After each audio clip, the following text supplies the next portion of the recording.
When my old man died, I didn't cry, and I sure as hell didn't smile. 5 years, not a single word between us. Divorce cracked our family clean in half. No band-aids, no apologies, just splinters. I stuck with Mom, and Dad stayed behind in that sagging house, stubborn as ever, more holes than hope. He never sold it, though.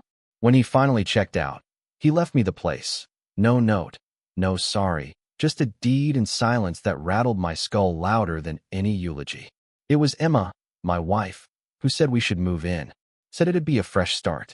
I'd just gotten out of the army, 8 years, couple bad habits, enough savings to finally play house my own way. I wanted quiet, not barracks noise, just my garage, a busted barn, and a dream of fixing up cars, minding my own damn business. The house was a mess. Yeah, creaky roof, dust you could write your name in, pipes that wept at night. But it had space. Real space. Right next door, 20 feet away, was another house. No fence, just a stretch of dirt like a blank stare. My neighbor, late 50s, built like a fridge, lived in that same oil-stained hoodie, walked a dog that looked like it ate raccoons for breakfast. Never said hi, and I didn't mind one bit. 10 months went by easy. Emma made the house a home. I turned the barn into a workshop. Life finally downshifted for me. I hadn't realized how much I needed it. One morning, sitting on the porch with coffee that tasted like battery acid, I stared at that open yard and thought, hell, it's time for a fence. Nothing fancy, just some damn boundaries. Scraped up enough cash for waist-high wood. Used the old metal pins stuck in the dirt from when the county first mapped the place. Double-checked the plat map, measured twice, cut once. Job done. 2 hours after I hammered in the last board, the neighbors at my door, looking like someone parked a dump truck in his living room. No hello. Just, you need to move that fence. Dead serious. You put it on my lawn. I stepped outside, hands still tacky with wood stain, trying to keep it friendly. Pretty sure it's on my side. Followed the markers. He snorted. Your pins are wrong. This line's 4 feet off. He's rigid, arms crossed, dog beside him, reading my face like it's an insult. I offered. You got a map. Let's look. He wouldn't have it. Move it, or I will. Then he stomped off, and I just stood there, hand half raised like I forgot how to wave. I looked at the pins again, just to be sure. They were right. That night, Emma and I sat at the kitchen table, papers everywhere. She used to be a paralegal, sharp as a tack, already in full detective mode. You got the official plat? Yep. Markers. Almost tripped over M. She smiled. Then we're not moving a damn thing. I grinned, but there was this gnawing buzz in my chest. I've seen guys like that, confident when they're dead wrong. Dangerous as hell. But I'm not the kind to rush and blind, so I pulled out the survey map. My lot was there, clear as day. But the more I looked, the more I saw something off. My land wrapped around in an L shape, swallowing the spot where his house sat. At first, I figured it was a typo, but the border was clear as sunrise. His whole house, smack in the middle of my property. I showed Emma. She stared at the printout, then out the window at his place, then back again. This can't be right. I shrugged. If it is, we own the land under his house. She exhaled. We need a pro. So, we hired a surveyor, Kevin Masters. Quiet, sunburnt, wore boots older than my marriage. He mapped the place for half a day, barely said 10 words. When he finished, he handed me a clipboard. Your deed covers the whole lot. That house is on your land. No easements, no splits. Whoever built it either didn't check or didn't care. Emma looked at me, half shocked, half smug. So he's been squatting for a decade? Kevin nodded, took his check, and left. I sat at the kitchen table, head spinning. What the hell do you do with that? Emma said, show him the survey. Give him a chance before you do anything else. I wasn't keen on steps, but she was right. Maybe it was all just some mess my dad left behind. Maybe not. That evening, I crossed the yard, folder in hand, heart pounding like a marching band. Knocked on his door. The dog barked. He opened, eyes already full of bad news. According to county records, your house is on my lot.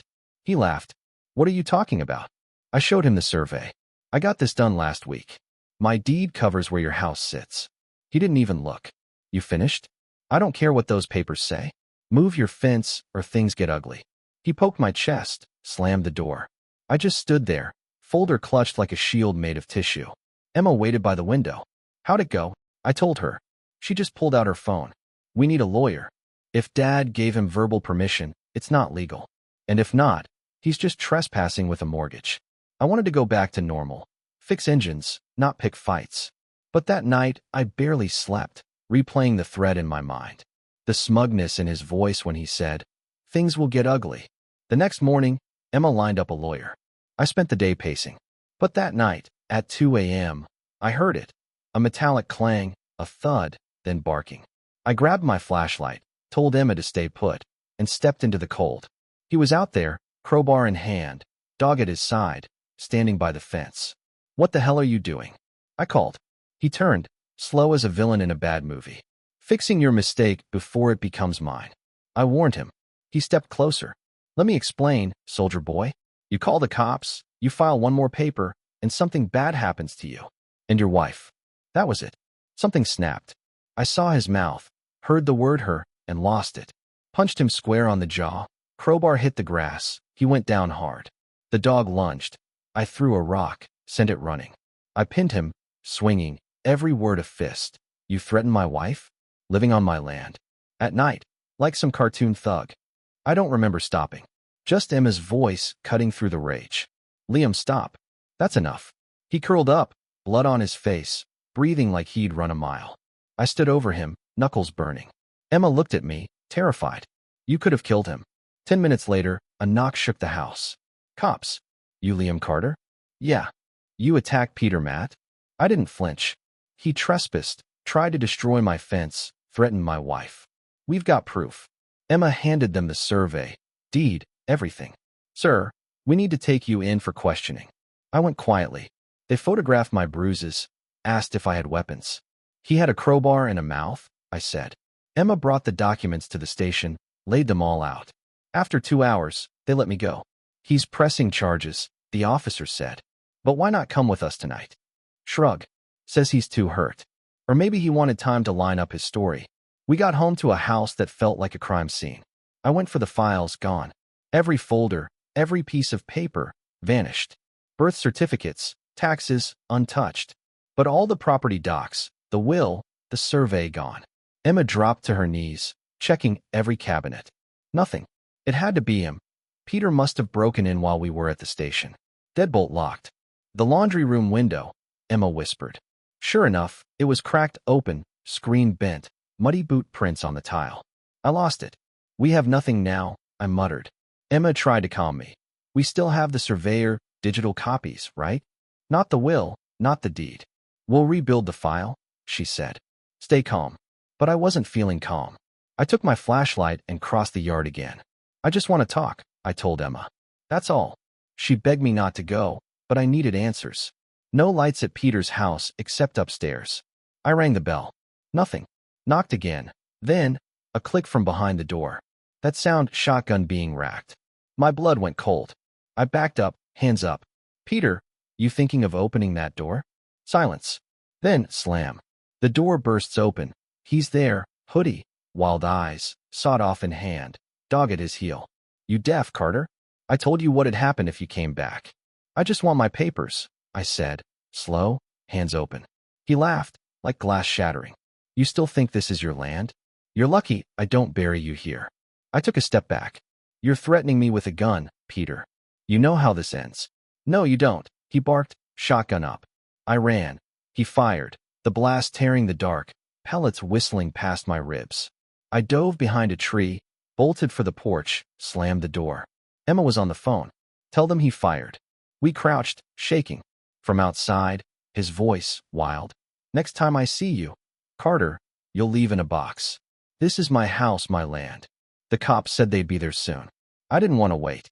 I scrolled through my phone, found a number I hadn't touched in years. Vince Morales, old Marine squad mate. Owed me a favor. He picked up. "You alive?" "Barely. I need help." "Who we bury?" "Not yet. Just need my house back." "Tell me where." Before dawn, Vince and 2 more ex-Marines rolled up in a Suburban. Vince, tall, scarred, grinning.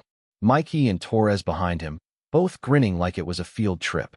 "You weren't kidding," Vince said, eyeing the neighbor's house. "He shot at you?" "Yep." Mikey whistled. Torres tossed a drone in the air. "Let's see what we're dealing with." We watched as the drone scouted upstairs. Lights still on, No sign of the dog. Torres spotted an open kitchen window. There's our way in. Vince boosted me up. I slid through, unlocked the window. Inside, it smelled like old grease and bad decisions. We moved fast. Vince under the stairs, Mikey behind a chair, Torres down the hall. Peter was up there somewhere, probably armed, so I had to draw him down. I hurled a stack of dishes. Crash. Silence. Then footsteps, boots pounding the stairs, shotgun racked again. The dog hit the kitchen, barking, and Torres snatched her, blanketed her, and tossed her out the window, gone in a flash. Peter thundered down, singing threats. You break into my house, soldier boy? You think this ends well? He waved the gun, then stepped in front of the closet. Vince's hand shot out, yanked his ankle. Peter crashed, gun spinning. Mikey grabbed it. I tackled Peter, duct tape out. Hands, ankles, mouth. Vince laughed. Ever think your day would end with duct tape and a dishonorable discharge? Upstairs, I found the stolen folder, survey, deed, will, everything. Called the sheriff's office, said, I've recovered stolen property, and the man who took it fired a shotgun at me. Cops arrived in minutes, saw Peter tied up on his own floor, didn't even blink. I handed over everything, showed them the garage camera, the clip of Peter breaking in. That was all they needed. They read him his rights, stuffed him in the cruiser. Even gagged.